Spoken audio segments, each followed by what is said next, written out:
Thank you.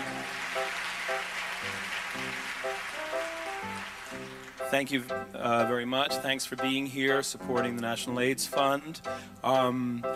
It's been so long. This is like welcome to Act 2 of Pippin. So I'm not going to talk long at all. I just want to welcome you. I have not seen anything. I haven't seen a single rehearsal.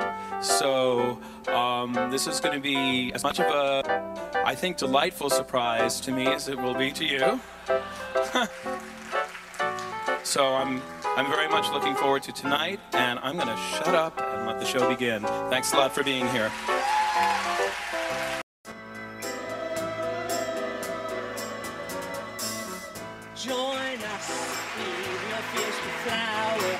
After doing Children of Eden last year with Stephen Schwartz, we found that Stephen was just so fantastic to work with.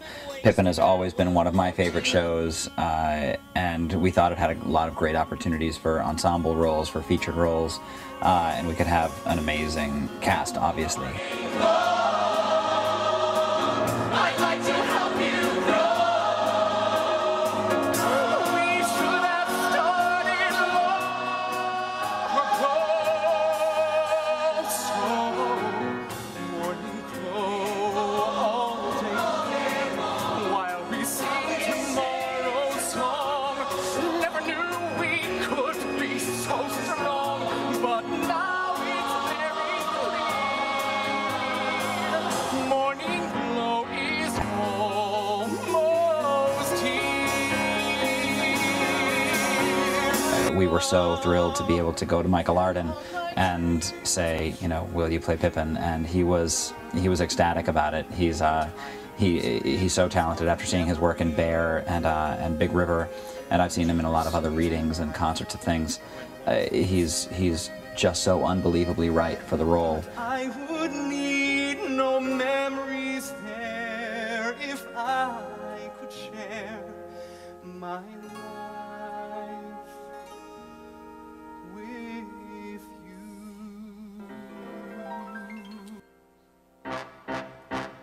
Charles Busch is one of the wittiest, finest people around. He's primarily known for his writing.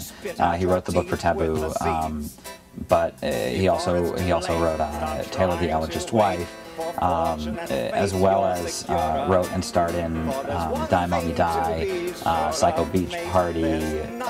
He's just true royalty. It's time to start living, time to take a little of the world we're given, time to take time, for spring will turn to fall in just no time at all. And if all the ploys we pick to really work to bring to pass occur, what the hell does that mean? Terrence Mann. We had no idea what he was going to bring to the role. We knew that he's usually cast as an actor of enormous power, which is what is how Charlemagne is introduced. And all of a sudden he comes in with this read on this character that is one of the meekest, feeblest old men ever I've seen on a stage. And it worked so brilliantly. He is one of the finest actors of his generation, absolutely. It's almost noon. But Father, welcome home, son. Glad you're home.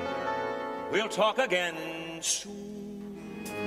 Glory was sung by Billy Porter. He's just one of the best vocalists in musical theater, period, hands down.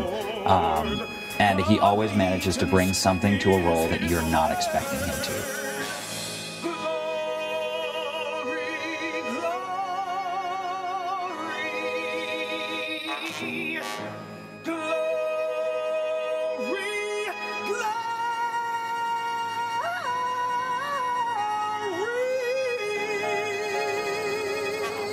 I'm your average, ordinary kind of woman.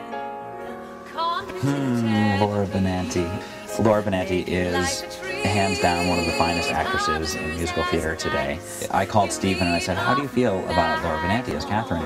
First words out of his mouth, were, she is the ideal Catherine. She is exactly what I would be looking for were I casting a Broadway production of this show. Customary kind of woman, practical as salt, honest to a fault, conservative with a budget, liberal with a meal, just your average ideal. Darius DeHaas did Children of Eden for us last year. Incidentally, he was in the original Paper Mill cast that has the recording out, singing Lost in the Wilderness.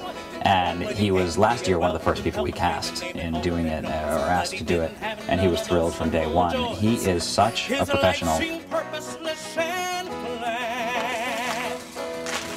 Aren't you glad you don't feel like that?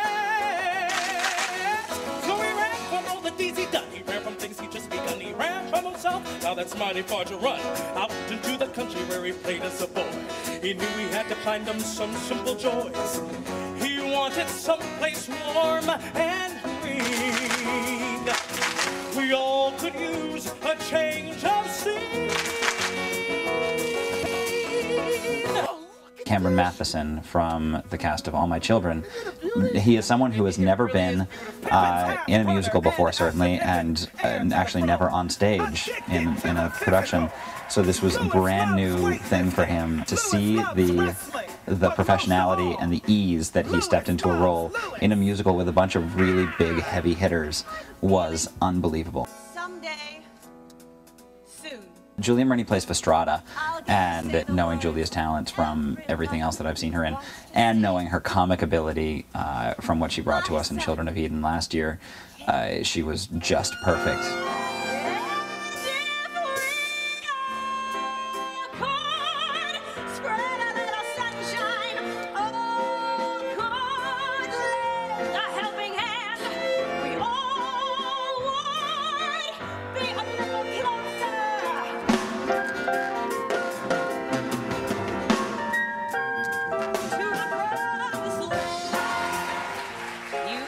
It's such a dream come true to be able to put together a dream cast, to be able to put together all your favorite actors and actresses on stage doing this score for one night only. And there's something so great about it being live. Damp your scalp. Now I can see you're in a rut, in disarray, and I'm not one to butt in, but in fact, I must say, Think about the sun, Pippin. Think about her golden glance, how she lights the world up. Well, now it's your chance, with the guardian of splendor inviting you to dance. Pippin, think about the sun. Very few directors really can be thrown something like this, where you say, you know what, here, you have 20 hours of rehearsal, and I'm giving you everything in place that you are being forced to work with. You're being forced to work with an 80-person choir, a 20-person ensemble, 16 dancers, and these are the principles you have. Now come up with a concept and do it. Please, it was the sexiest cast I've ever seen on a stage. They were a group that were all put together by Andy Blankenbuehler. So to have this opportunity to see that synthesis between Mark, Gabe, and Andy was just breathtaking for me. To be, if you're a good conductor, you are right there with them. You are living each of their roles with them alongside.